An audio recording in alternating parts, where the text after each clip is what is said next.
Hello दोस्तों, chase the goal career institute के online platform पर आप सभी का स्वागत है। हम लोग आरएसएमएसएसबी के जो भी प्रीवियस ईयर्स क्वेश्चन थे मैथमेटिक्स के, और मैथमेटिक्स के अंदर भी प्रॉफिट एंड लॉस और डिस्काउंट के 2014 से लेकर के 2023 तक जितने भी अधीनस्थ बोर्ड ने पूछे हैं उनको एक एक करके देख रहे थे। तो जहां तक हम लोगों ने क्वेश्चन देख लिए थे, आज हम उसके आगे क्वेश्चंस को देखना स्टार्ट करेंगे।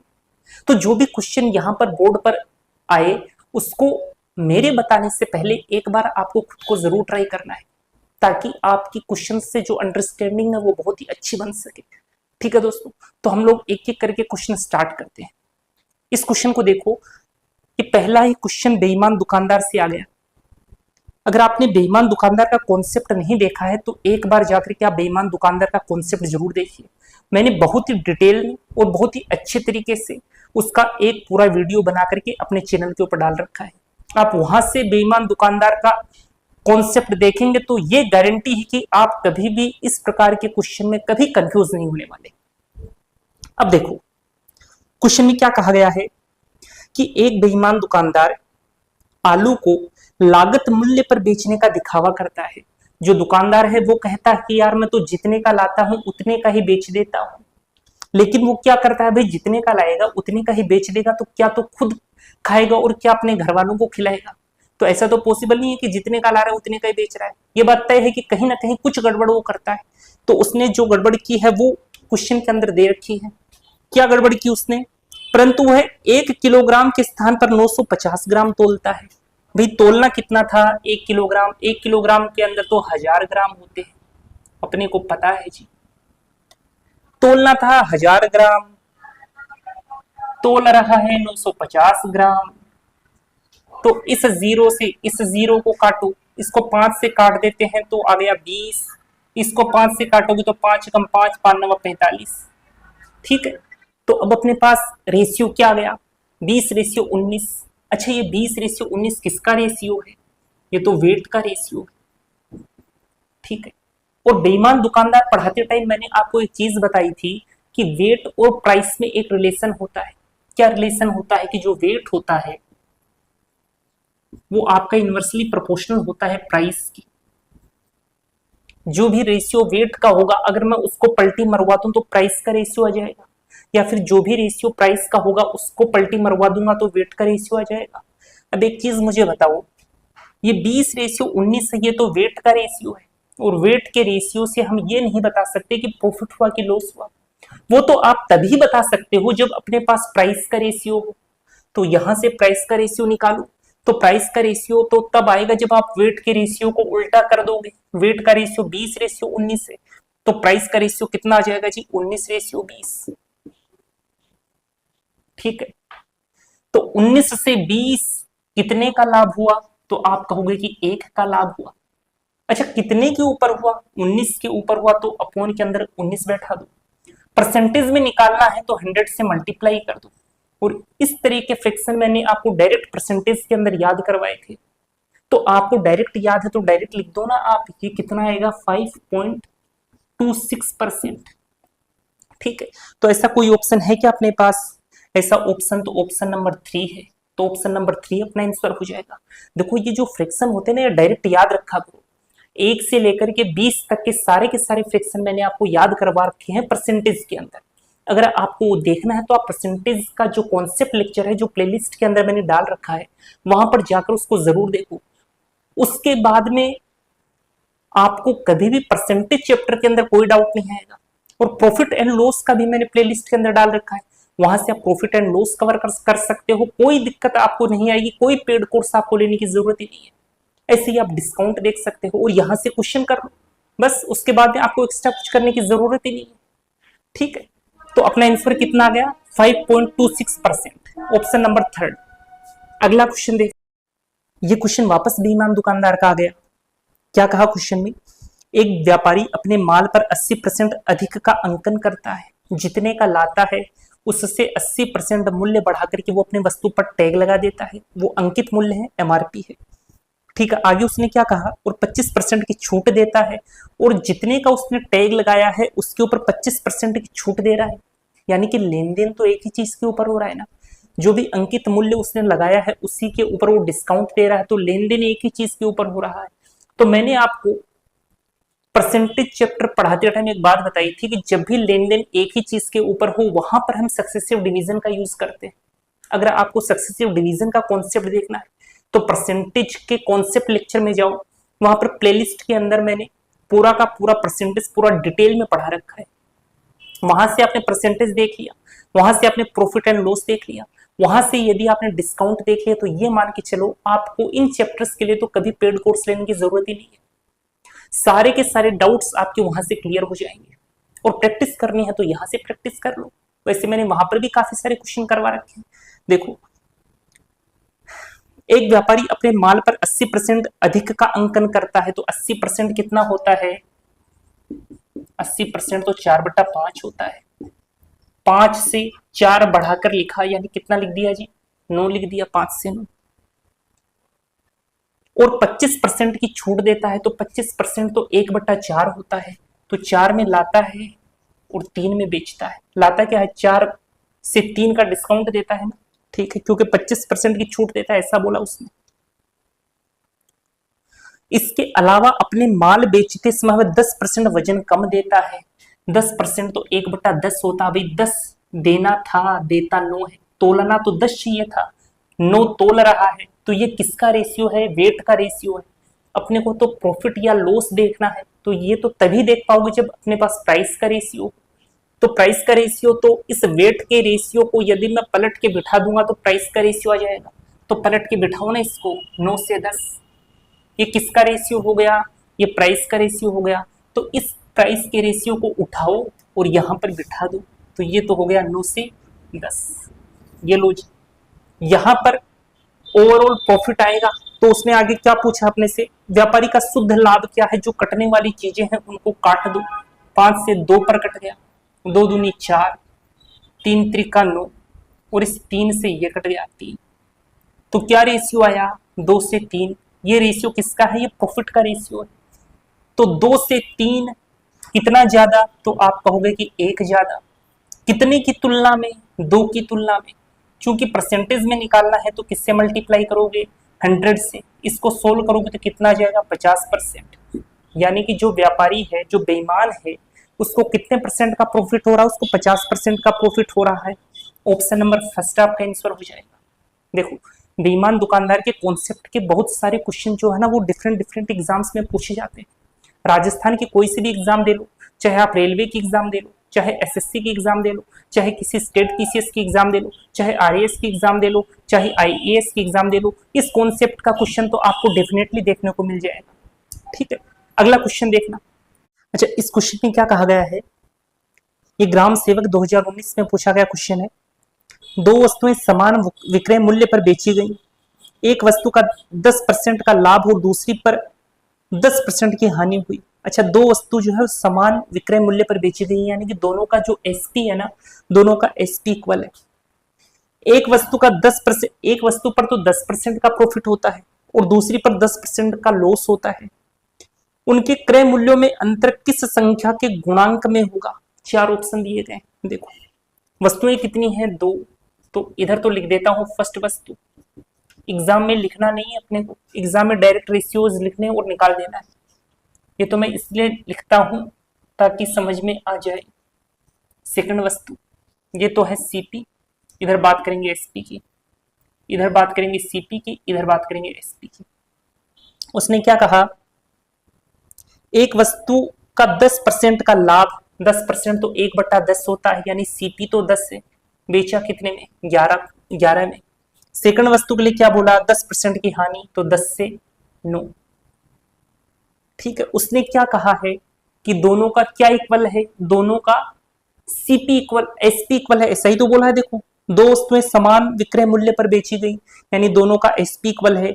एक वस्तु का 10% का लाभ, यानी 10 से 11, दूसरी पर 10% की हानि, यानी 10 से 9 हुई। तो उनके क्रय मूल्यों में अंतर किस संख्या के गुणांक में होगा?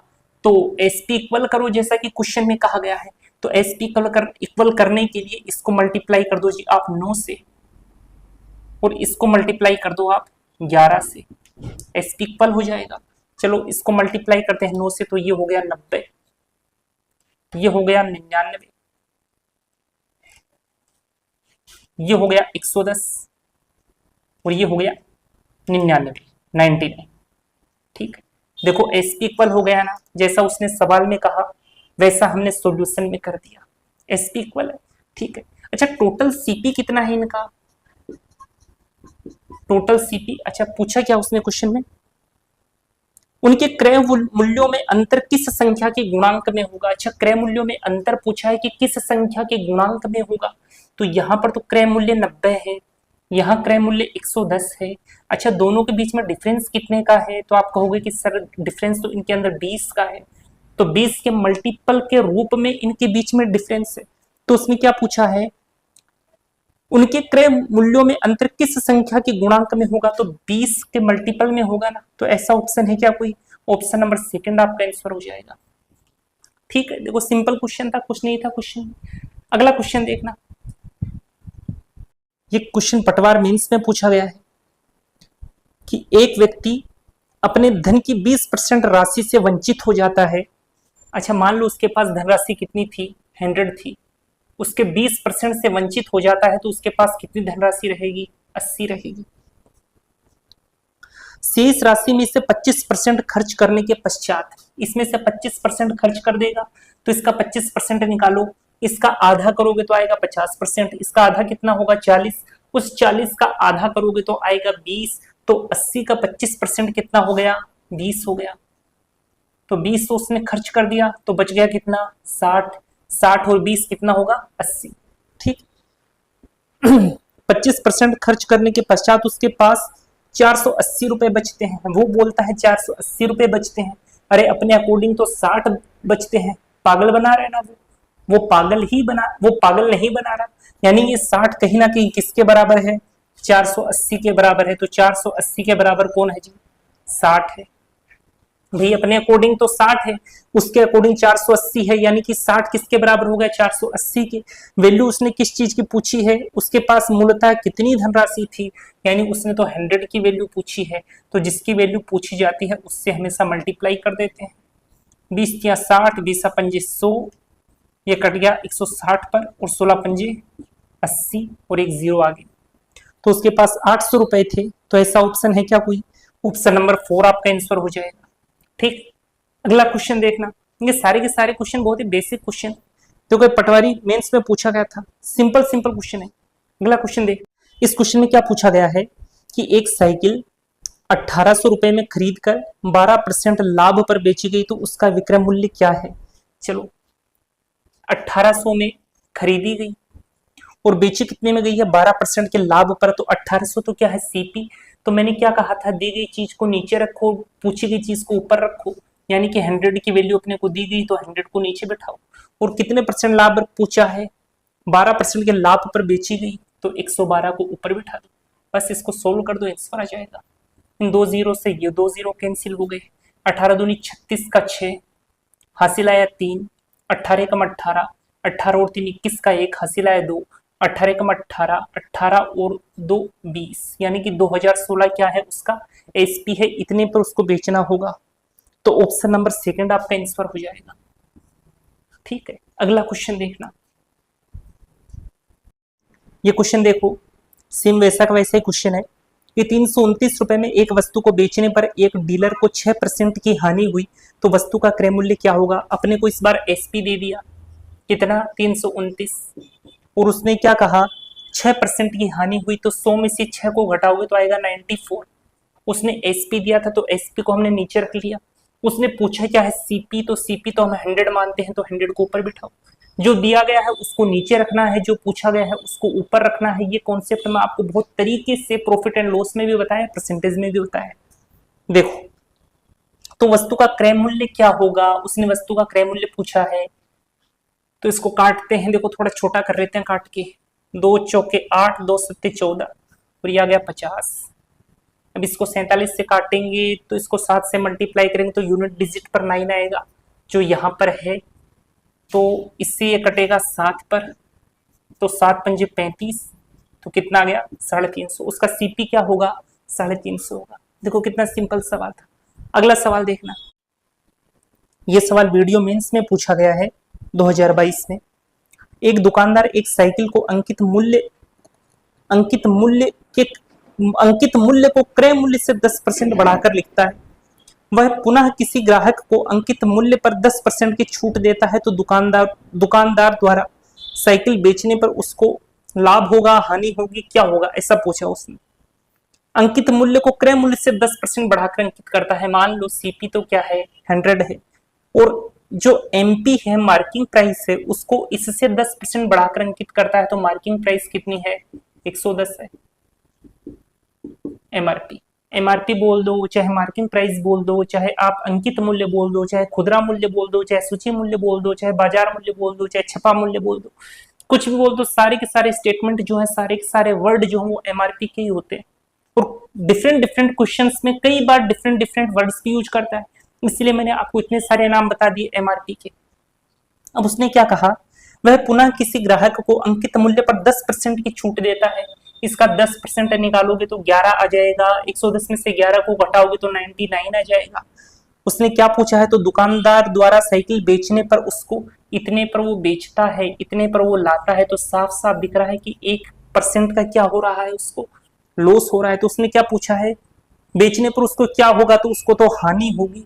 तो ऑप्शन नंबर सेकंड अपना क्या हो जाएगा, आंसर हो जाएगा। देखो कितना सिंपल सवाल था और वीडियो मेंस में पूछा है 2022 में। अगला क्वेश्चन देखना, ये बड़ा ही बेसिक सा सवाल है, सीटी 10+2 लेवल के ऊपर पूछा गया 2023 में। एक घड़ी का क्रय मूल्य 530 रुपए है, सीपी जो दे रखा है वो 530 दे रखा है। यदि हानि प्रतिशत 24% हो, इसका 24% निकालोगे तो हानि आ जाएगी, क्योंकि उसने कहा हानि परसेंट कितना है, 24% है। तो हानि का मान क्या है, इसका 24% निकाल दो, हानि आ जाएगी। तो अपने को तो पता है कि इसका 1% तो 5.30 होगा। फिर मैंने बता रखा है ना, अगर आपको 10% निकालना है तो एक अंक छोड़ करके पॉइंट लगाओ। अगर आपको 1% निकालना है तो आप 2 अंक छोड़ करके पॉइंट लगाओ, तो 2 अंक छोड़ करके पॉइंट लगाया तो ये कितना हो गया, 1%। निकालना कितना परसेंट अपने को, तो 24% निकालना है, तो इसको मल्टीप्लाई कर दो 24 से। भाई ये 1% था, 24 से इस 1% को मल्टीप्लाई करूंगा तो 24% आएगा। सोल्व कर दो, ये 0, 24 के 72 का 2 हासिल है 7, 24 पंजे 120 और 7 127, 2 अंकों के बाद पॉइंट, ये लो जी, इतने का उसको क्या हुआ है, लॉस हुआ है। पूछा क्या है, तो हानि का मान क्या है, 127.2 है जी हानि का मान। तो ऑप्शन नंबर फर्स्ट अपना आंसर हो जाएगा। बड़ा बेसिक सा सवाल था। अगला सवाल देखना, ये क्वेश्चन सीटी में पूछा 2023 में। एक आदमी ने 2 मेज प्रत्येक 720 रुपए में बेची, प्रत्येक 720 रुपए में बेच रहे, यानी दोनों को 720 रुपए में बेच रहे, यानी कि एसपी क्या है आपका, एसपी इक्वल है। ऐसी बात फर्स्ट स्टेटमेंट से निकल करके आ गई। एक पर उसे 20% का लाभ हुआ, जो पहली को बेच रहा है तो 20% का लाभ हुआ, सीपी से एसपी 20% तो 1/5 होता है, कि 5 में लाया और 6 में बेचा, हो गया 20% का लाभ। दूसरी पर 20% की हानि हुई, यानी 5 में लाया 4 में बेचा, हो गई 20% की हानि। तो याद करो कि पूरे सौदे में कुल कितनी हानि हुई, ऐसा उसने पूछा है कि कितनी हानि हुई ये अपने को बताना है। तो सबसे पहले एसपी इक्वल है ऐसा उसने बोला है, तो एसपी इधर तो इक्वल नहीं है, इधर 6 है इधर 4 है, तो इसको इक्वल करो। इक्वल करने के लिए दोनों को 12 बना सकते हैं ना, बना दो। इसको 2 से मल्टीप्लाई कर दो, इसको 3 से मल्टीप्लाई कर दो, ये कितना हो जाएगा 10, ये हो जाएगा 12, ये हो जाएगा 15, ये हो जाएगा 12, हो गया आपका एसपी इक्वल। टोटल सीपी देखो, टोटल सीपी आएगा 15 और 10 25, टोटल एसपी कितना आएगा 12 और 12 24। ये दोनों एसपी का ऐड है ना, दोनों टेबल की जो भी एसपी है दोनों की एसपी को ऐड किया, 12 और 12 24, और एक टेबल की एसपी कितनी है 720, तो दोनों टेबल की एसपी कितनी हो जाएगी 1440। तो 1440 है वो कितने के बराबर है 24 के, तो अपोन में 24, 25 में लाया है 24 में बेचा है, यानी 1 का घाटा खाया है। उसने यही पूछा उसको कितनी हानि या लाभ हुआ, यानी कि 1 की वैल्यू पूछी है तो जिसकी वैल्यू पूछी जाए उससे मल्टीप्लाई कर दो। लो जी सोल्व कर दो, 24 पंजे 120, 24 छक्के 144, तो ये 0, यानी कि उसको 60 रुपए का क्या हो गया, घाटा हो गया, 60 रुपए की हानि हो गई, 60 रुपए का लॉस हो गया। लॉस ही तो हुआ भाई, 25 में ला रहा है 24 में बेच रहा, लॉस हो रहा है, तो 60 रुपए की हानि अपना आंसर होगा। ऑप्शन नंबर थर्ड अपना आंसर हो जाएगा। लेकिन यहाँ पर कई लोगों ने एक चीज सोची होगी कि सर जब भी एसपी इक्वल होता है तो हम लोग डायरेक्ट एक चीज लगाते हैं ना कि माइनस रेट स्क्वायर अपॉन 100, जैसा मैंने कॉन्सेप्ट लेक्चर में बताया था। तो उस तरीके से नहीं कर सकते क्या? अरे वैसे भी कर सकते हो, देखो वैसे भी मैं बता देता हूं,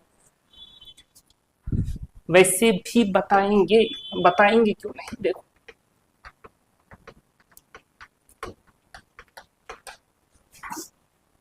मैंने क्या कहा था आपको, मैंने नोट लगा करके आपको एक चीज लिखवाई थी कि जब भी एसपी इक्वल बोले, जब भी एसपी इक्वल बोले और ऐसा कह दे कि इतने परसेंट तो बढ़ रहा है और इतने परसेंट घट रहा है, बढ़ने और घटने की बात कह दे और दोनों परसेंटेज की जो वैल्यू है वो इक्वल दे दे, उस केस में हमेशा लॉस परसेंट ही आता है, हमेशा नुकसान ही होता है। वो क्या होता है? Minus rate square upon 100। इसको डायरेक्ट याद रखना, ऐसा मैंने आपको कहा था। तो इस क्वेश्चन में देखो क्या हुआ है, दो मेज प्रत्येक 720 रुपए में बेची, यानी कि एसपी तो इक्वल है और परसेंटेज दोनों 20-20% है, परसेंटेज की वैल्यू इक्वल है। एक बढ़ रहा परसेंटेज है, यानी एक लाभ वाला परसेंटेज है और एक लॉस वाला परसेंटेज है, यानी इसके अकॉर्डिंग तो पूरी कंडीशन फुलफिल हो गई।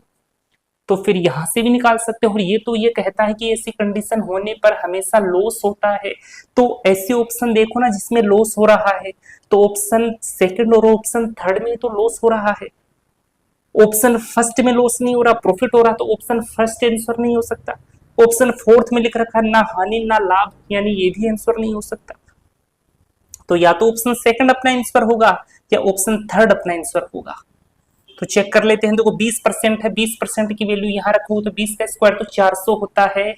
2 जीरो से 2 जीरो काटोगे तो 1% का क्या हो रहा है? लॉस हो रहा है ना। 1% का क्या हो गया?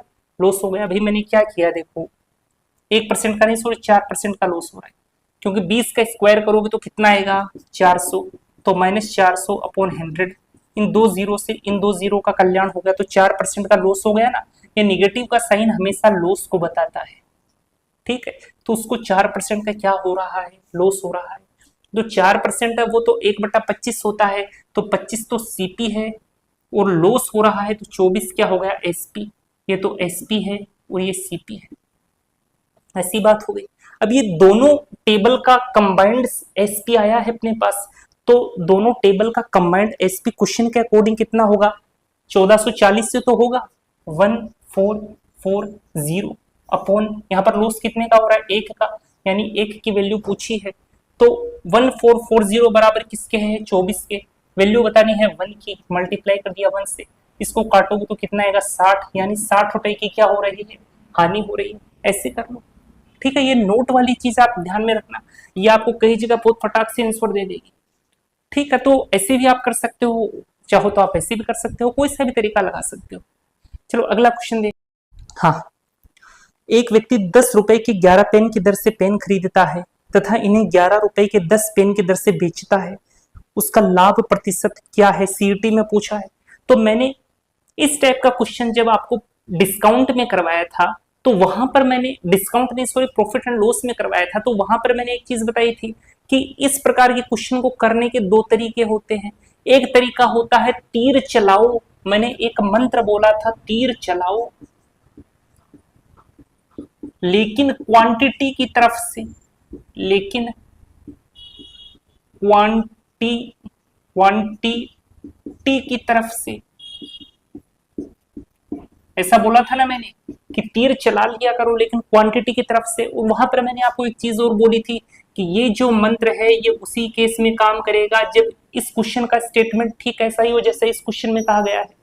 अगर इस क्वेश्चन को थोड़ा बहुत घुमा देगा, थोड़ा सा लेवल बढ़ा देगा, तो ये तरीका आपका फेल हो जाएगा। लेकिन जैसा इसमें पूछा वहां पर तो ये तरीका काम करेगा और अपने को वर्बली आंसर देगा, देखना। और दूसरा तरीका मैंने आपको एक क्वांटिटी और रुपीज वाला बताया था, ये तरीका मैंने बेस्ट बताया था। हर जगह ये तरीका लग जाता है, चाहे कितना भी लेवल हाई कर दे क्वेश्चन का, ये हर तरीका ये हर जगह काम करेगा। लेकिन अपना तो क्वेश्चन सिंपल है, तो इसी से काम निकाल लेते हैं। देखो क्या पूछा, 10 रुपए के 11 पेन, 10 के 11 पेन, 11 रुपए के 10 पेन, 11 के 10 पेन। तो मैंने क्या बोला था? तीर चलाओ, 10 पेन है ना, ठीक है। तीर चलाओ लेकिन क्वांटिटी की तरफ से चलाओ। तो क्वांटिटी तो ये वाली है ना 11 पेन, इधर क्वांटिटी ये वाली है, तो इधर से तीर चलाओ यानी 10 का मल्टीप्लाई इस पूरे को कर दो और 11 का मल्टीप्लाई इस पूरे से कर दो। तो करो 10 से मल्टीप्लाई, तो ये कितना हो गया 100। इसको 11 से मल्टीप्लाई करो तो कितना आ गया 121, यानी 100 में लाया है 121 में बेचा है, तो साफ साफ पता लग रहा है कि कितने परसेंट का प्रॉफिट हो गया, 21% का प्रॉफिट हो गया। तो है क्या कोई ऑप्शन ऐसा है ना, ऑप्शन नंबर सेकंड ऐसा, ठीक है। बताऊं क्या थोड़ा लिख करके देखो, इसको 11 से मल्टीप्लाई किया तो 110 के कितने पेन लाएगा 11, 110 के 121 पेन लाएगा ना। देखो इसको 11 से मल्टीप्लाई किया, 11 से नहीं सॉरी 10 से मल्टीप्लाई किया तो 100 रुपए के 110 पेन लाएगा, तो जितने पेन लाएगा उतनी तो बेचेगा। इसको 11 से मल्टीप्लाई करो तो 121 के 110 पेन बेचेगा। अब अपने को इससे क्या लेना देना है, अपने को तो प्रॉफिट और लॉस से लेना देना है। तो उठाओ ना इन रुपीस को, 100 में लाया 121 में बेचा, कितने का फायदा कमाया 21 का, कितने के ऊपर 100 के ऊपर, चूंकि परसेंटेज में निकालना है तो 100 से मल्टीप्लाई कर दो, 100 से 100 कट गया तो 21% अपना आंसर आ गया। लेकिन इतना कुछ नहीं लिखना है। एग्जाम में देखा क्वेश्चन कि सिंपल आया, जैसे क्वेश्चन को देखा कि भाई ये तो सिंपल वाला तरीका है तो इसमें तो अपना वाला मंत्र काम करेगा, सिंपल वाला तरीका काम करेगा। तो सिंपल सी चीज देखो, 10 रुपए के 11 पेन, 11 रुपए के 10 पेन, यानी कि तीर चलाओ क्वांटिटी की तरफ से। तो ऊपर तो 100 हो गया, नीचे 121 हो गया, 100 से 121 यानी कि प्रॉफिट कितने का हो रहा है, डायरेक्ट दिख रहा है, डायरेक्ट दिख रहा है 21% का हो रहा है। तो फटाक से ऑप्शन नंबर सेकंड लगा और आगे बढ़ जाओ, ठीक है। अगर क्वेश्चन का लेवल, इसी क्वेश्चन का लेवल थोड़ा सा बढ़ा देता तो ये तरीका हर जगह काम नहीं करेगा, तीर चलाओ लेकिन क्वांटिटी की तरफ से, लेकिन क्यूआर वाला तरीका है ना वो हर जगह काम करता है। तो आप अगर क्यूआर वाला तरीका जानना चाहते हो तो कॉन्सेप्ट लेक्चर देख लेना, वहां पर मैंने डिटेल में बता रखा है, ठीक है। अगला क्वेश्चन देखना, बड़ा ही आसान सा सवाल है। रिंकू 840 रुपए क्रय मूल्य वाली टेबल को 10% के लाभ से सोनू को बेचता है और सोनू इसे रोकी को 5% की हानि पर बेचता है, तो टेबल का अंतिम विक्रय मूल्य क्या होगा। रिंकू 840 रुपए क्रय मूल्य वाली, तो सीपी कितना है जी 840 है, ऐसा उसने क्वेश्चन में कहा है। टेबल को 10% के लाभ पर 10%, तो 1/10 होता है, प्रॉफिट की फॉर्मेट में लिखोगे तो 11/10। अब ये पता है क्या आ गया, ये टेबल का एसपी आ गया, विक्रय मूल्य आ गया। सोनू इसे रोकी को 5% की हानि पर बेचता है, 5% तो अपने को पता है 1/20 होता है, लॉस की फॉर्मेट में लिखोगे तो 19/20। ये लो जी, ये टेबल का एसपी आ गया। उसने पूछा क्या टेबल का अंतिम विक्रय मूल्य क्या होगा, टेबल का अंतिम विक्रय मूल्य, इसको सोल्व कर लो आंसर आ जाएगा। कटने वाली चीज काट दो, 0 से 0 कटेगा, इस 10 को नहीं छेड़ूंगा मैं क्योंकि ये अपनी कैलकुलेशन में हेल्प करेगा। देखना 2 से काटता हूं, 2 चौके 8, 2 दूने 4, 42 को मल्टीप्लाई करूंगा 19 से, फिर जितना आएगा उसको 11 से मल्टीप्लाई करूंगा और 10 को नहीं छेड़ूंगा, फिर एक अंक छोड़ करके पॉइंट लगा दूंगा, वो अपना काम सिंपल कर देगा 10, ठीक है। चलो 19 दूनी 38 का 8, हासिल आए 3, 19 चौक 76 और 3 79, 11/10। इसको सोल्व करना है तो 11 से मल्टीप्लाई करना आपको फास्ट आना चाहिए, क्योंकि मेंसुरेशन के अंदर 11 से मल्टीप्लाई करना है। यदि आपको फास्ट आएगा तो कैलकुलेशन काफी फास्ट होगी। तो आप क्या किया करो, जब भी आपको इसे 11 से मल्टीप्लाई करना हो, जिस भी संख्या को मल्टीप्लाई करना हो उस संख्या को एक बार ऐसे लिख लिया करो, फिर एक अंक खिसका करके इस संख्या को इसी के नीचे बिठा दिया करो। तो एक अंक खिसकाऊं तो यहाँ पर 8 आ जाएगा, यहाँ 9 आ जाएगा, यहाँ पर 7 आ जाएगा। अब ऐड कर दो 8, 9 और 8 17 का 7 हासिल आया 1, 10 और 7 17 का 7 हासिल आया 1, 7 और 1 8, लो जी हो गया 11 से मल्टीप्लाई। तो यहाँ पर रखेंगे तो 8 7 7 8 और ये 10 है, ऊपर जाएगा एक अंक के बाद में पॉइंट छोड़ देगा, तो जो एसपी है वो कितना आ गया 877.8। ऐसा है क्या कोई ऑप्शन, ऑप्शन नंबर सेकंड है ऐसा, तो ऑप्शन नंबर सेकंड ही अपना आंसर होगा, ठीक है। तो इस तरीके से कैलकुलेशन किया करो और आराम से किया करो, बहुत धीरे धीरे किया करो, ठीक है। तो कैलकुलेशन अगर धीरे धीरे करोगे, कैलकुलेशन में हड़बड़ाहट कभी मत रखा करो, तो आप एक बार में आंसर कर दोगे और आपकी स्पीड जो होगी ना उन बंदों से फास्ट होगी जो फास्ट करके गलत करते हैं, फिर 2-3 बार चेक करते हैं, उनसे आपकी स्पीड ज्यादा अच्छी होगी यदि आप एक बार में करते हो। भले ही थोड़ा टाइम लेकर करो लेकिन उसको सही कर दोगे ना तो उनसे बेटर होगे, उनसे अच्छी परफॉर्मेंस आपकी एग्जाम में रहेगी, ठीक है। अगला क्वेश्चन, ये सवाल देखो यदि सोहन 2 बकरियों को समान मूल्य पर बेचकर एक बकरी पर 10% का लाभ कमाता है और दूसरी पर 10% की हानि भुगतता है तो निम्न में से कौन सा सत्य है? ये तो अभी जो मैंने नोट बताया था ना कि जब एसपी इक्वल हो, 2 परसेंटेज हैं, दोनों की दोनों परसेंटेज इक्वल हो, एक प्रॉफिट वाला परसेंटेज हो, एक लॉस वाला परसेंटेज हो, तो डायरेक्ट आपको क्या लिखना होता है? लॉस परसेंटेज बराबर माइनस रेट स्क्वायर अपॉन 100। तो वो वाला तरीका लगा दो ना इसमें, क्योंकि दोनों परसेंटेज तो सेम है, एसपी इक्वल है। तो इस केस में हमेशा लॉस होगा, तो प्रॉफिट वाला कोई भी ऑप्शन होता है तो उसको हटा दो, क्योंकि लॉस वाला है वही अपना आंसर होगा। तो परसेंटेज कितना दे रखा है? 10, 10 का स्क्वायर करोगे 100, 100 में भाग लगाओगे 100 का, तो 1% का क्या होता है? लॉस। तो 1% का लॉस जिस ऑप्शन में है वही आपका आंसर होगा।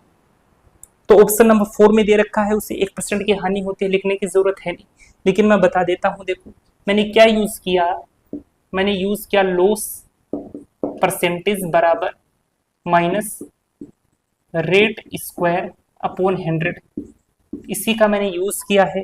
रेट दे रखी थी 10%, तो 10 का स्क्वायर करोगे तो कितना आएगा? 100, 100 से 100 कट जाएगा, तो साफ साफ दिख रहा है कि 1% का क्या हो गया है जी? लॉस हो गया है। ठीक है, तो ऑप्शन नंबर 4 है वो आपका आंसर हो जाएगा। ठीक है, अच्छा अगला क्वेश्चन देखना। जो क्वेश्चन है ये भी सीटी ग्रेजुएशन में पूछा है 2023 में। एक व्यापारी कुर्सी के अंकित मूल्य पर क्रमशः 20% और 10% की छूट देता है। कुर्सी का जो अंकित मूल्य है उस पर पहले 20% की छूट थी, उसके बाद में 10% की छूट दी, यानी कि एक ही चीज पर लेन देन हो रहा है। और जब भी एक ही चीज पर लेन देन हो तो आप सक्सेसिव लगा सकते हो। यदि कुर्सी का मूल्य 2000 है तो ग्राहक को कितना मूल्य चुकाना पड़ेगा? छूट देने के बाद कितना मूल्य चुकाना पड़ेगा ये पूछा उसने।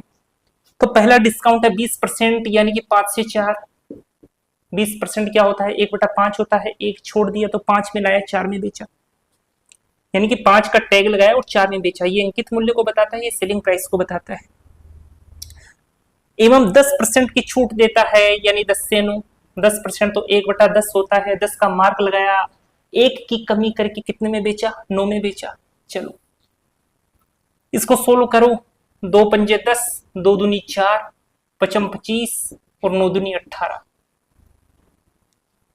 तो ग्राहक को कितना मूल्य चुकाना पड़ेगा? यदि कुर्सी का मूल्य स्टार्टिंग में कितना है? 2000 रुपए है। 2000 25 किसके बराबर है? 2000 के। तो 2000 के बराबर कौन है जी? 25 है। वैल्यू उसने क्या पूछी है? तो ग्राहक को कितना मूल्य चुकाना पड़ेगा, तो इस 18 की वैल्यू पूछी है तो 18 से मल्टीप्लाई कर दो। ठीक है ना, डिस्काउंट देने के बाद में कितना चुकाना पड़ेगा ये पूछा उसने। तो 25 से कट गया 8 पर, 18 अट्ठे तो 144 होता है और ये 0। चलो जी इतना चुकाना पड़ेगा 1440 रुपए। तो ऑप्शन नंबर 2 आपका आंसर हो जाएगा। देखो कितने सिंपल सिंपल क्वेश्चन है। ठीक है, समझ में आ गया होगा। मैंने कुछ नहीं किया, डायरेक्ट मैंने सक्सेसिव डिवीजन लगाया है, उसके बाद में डायरेक्ट कैलकुलेट कर दिया है। अगला क्वेश्चन देखना। ये क्वेश्चन ग्राम सेवक 2016 में पूछा गया है।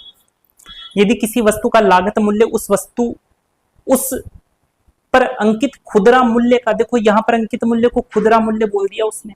तो मैं आपको एक चीज बता दूं, अंकित मूल्य के जितने भी उपनाम है, काफी सारे उपनाम लेकर के पैदा हुआ है ये अंकित मूल्य। अच्छा कौन कौन से इसके उपनाम है वो देखो। इसको कई जगह अंकित मूल्य लिख करके देगा, कई जगह एमआरपी भी लिखता है, कई जगह मार्किंग प्राइस भी लिखेगा, कई जगह सूची मूल्य भी लिख देता है, कई जगह छपा मूल्य भी लिखता है, कई जगह बाजार मूल्य भी लिखता है, बाजार मूल्य, और कई जगह खुदरा मूल्य भी लिख देता है। इतने सारे नाम के साथ पैदा हुआ है ये एमआरपी। ठीक है ना, तो इनमें से कोई सा भी नाम आपको एग्जाम में दिया हुआ मिल सकता है, इसको थोड़ा सा आप ध्यान में रखकर चलना। यहां पर उसने क्या बोला है? अंकित खुदरा मूल्य, इस वर्ड का यूज किया है, खुदरा मूल्य का। हाँ, अब क्वेश्चन को देखो। किसी वस्तु का लागत मूल्य यानी सीपी, उस पर अंकित खुदरा मूल्य का 2/5 है। खुदरा मूल्य मान लो 1 है, तो सीपी कितना है? 2/5, यानी कि ये 2 ये 5। ठीक है, तो ये रेशियो अपने पास आ गया सीपी और एमपी का। तो इसको मैं ऐसे भी तो लिख सकता हूं, ये सीपी ये एमपी, ये यदि 200 है तो ये 500 या फिर 20 लिख दो ना यार। ये 20 है तो ये 50 है, यही तो बात है। यहाँ पर सीपी और एमपी के बीच में 2 और 5 का रेशियो है, 2:5 है। तो यहाँ पर भी सीपी और एमपी के बीच में 2:5 ही तो ऐसे लिख सकता हूँ, क्या दिक्कत आती है? ठीक है। आगे उसने क्या कहा, और यदि उसे 10% की छूट पर बेचा जाता है, तो छूट जो होती है वो तो हमेशा आपकी मार्किंग प्राइस के ऊपर दी जाती है। तो छूट कितने की दे रहा है? 10% की। तो इसका 10% निकालोगे तो 5 आएगा, है ना। 45 में से 5 को घटाओगे तो आएगा 45। अरे 50 में से 5 को घटाओगे तो आएगा 45। 10% घटाया है, तो इतने में वो बेचेगा, इतने का टैग लगाया है, इतने में बेचा है। तो कितना लाभ होगा? देखो लाया तो 20 में था, बेच रहा कितने में है? 45 में है। तो देख लो कितने का लाभ हुआ। साफ साफ दिख रहा है कि वो तो 25 ज्यादा में बेच रहा है। कितने की तुलना में? 20 की तुलना में। परसेंटेज में निकालना है तो 100 से मल्टीप्लाई कर दो। तो 20 चौक 80, 20 पंजे 100, 25 पंजे 125, यानी 125% का क्या हो गया जी? प्रॉफिट हो गया है। तो ये सिंपल सा क्वेश्चन था, आपकी ग्राम सेवक भर्ती परीक्षा 2016 के अंदर पूछा गया है। ठीक है दोस्तों, आज की क्लास हम लोग इतनी ही रखेंगे, फिर कल हम लोग इनसे आगे क्वेश्चंस को डिस्कस करेंगे। अगर आपके कोई भी डाउट आता है क्वेश्चन में, आप कमेंट बॉक्स में पूछ सकते हैं। अगर आपको क्लास अच्छी लगी है तो आपको वीडियो को लाइक जरूर करना है, और यदि आपको चैनल के ऊपर आने वाली अपडेट्स ऐसे ही चाहिए, ऐसे ही आपको काफी सारी लेटेस्ट इंफॉर्मेशन चाहिए, तो आपको चैनल को सब्सक्राइब जरूर करना है दोस्तों। ठीक है, मिलते हैं अगली क्लास में, तब तक के लिए धन्यवाद।